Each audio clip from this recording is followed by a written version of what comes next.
Hey, Mark Shepard, cowabunga.com. And just a real quick video today. I had dinner with just a beloved friend of mine last night. And he is a very avid cyclist, and he's an engineer, and he's quite scientifically knowledgeable.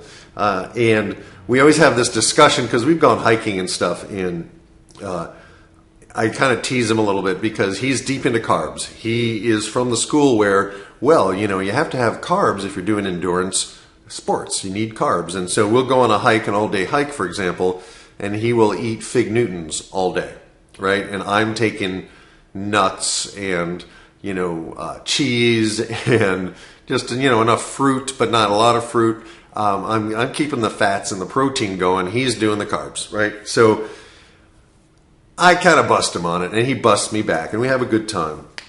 And so last night we were having dinner, and of course this came up in a subject of conversation. And I showed him a couple of the books that I'm reading, the Slow Burn Fitness Revolution and Grain Brain. And, I offered to loan him the books, but he wouldn't even read them, So that's the point where in Cowabunga, if you have a great idea and you want to share it with someone who you care about, you have to be able to share it without attachment. And to offer it, and if they're not interested, that's fine, to let go.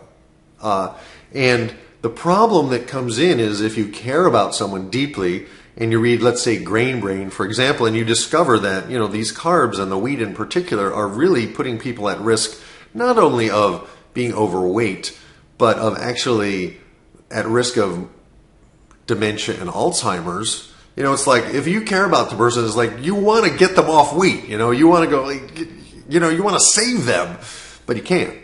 They have to do it in their own way. And if you offer someone some new idea, some perhaps revolutionary idea that threatens their core belief system, you have to be prepared to let it go. You have to be prepared to be gentle. You have to be prepared to love them no matter how wrong they are, right? And to look at your own attachment to trying to fix people or help people. And in those of us in the helping professions, we have this a lot. So the message today is, at the same time that you want to keep an open mind, right? And if you don't have an open mind to new research, to new ideas, then you're in a rigid place. And for me, one of the challenges in my life is people that I love who have kind of rigid thinking patterns. And you're going to find that. And to love them, to offer them what you can, and to then let go, to bless them where they are, and then go off and keep doing what you know is right, and to be always willing to change and adapt and take in new information, and to really reevaluate how you're doing is giving you results, and to be willing to share that, but to not be attached to it, to not have an agenda, to not be, too much of the evangelist for any idea. And it's a challenge because if you're excited about a new idea, you want to share it. And I've been doing the Slow Burn Fitness routine now for, I think, over a month, maybe 2 months. And I'm noticing a really big difference, and I'm really enjoying the fact that I don't have to spend hours in the gym. I'm also continuing to do Pilates, but I gave the book to my Pilates teacher, and even though she's in her 70s, she was willing to read the book, and she has adopted a lot of the Pilates exercises to be really slow for me, which really gives a great, effective, efficient workout. So find your place, do some research, take charge of your health, take charge of your body, take charge of your mind. That is the Cowabunga way. Don't accept my word as truth just because I've read the book. Read the book yourself, right? Do the research yourself. And then, here's the big piece is, I'm not just going to read a book and go, oh, that's a good idea. I'm going to read the book and then apply it. And I'm going to say, okay, the next 90 days, I'm going to try this new way of doing it.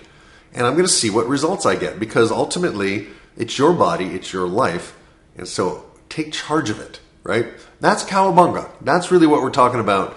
And again, to love the people who don't agree with you, to bless them, to hold them in your mind as beautiful and magnificent, and realize they are who they are, and they're challenging you and offering you ways to improve your way of explaining things, to improve your attitude of openness and tolerance, and to know that it's all good and it's all perfect, and you're in the right place at the right time, doing the right thing in the right way. And why does it work out better than you could possibly imagine? All right. So those are some basic cowabunga thoughts for today. And peace, grooviness, over and out. This is Mark Shepard, cowabunga.com.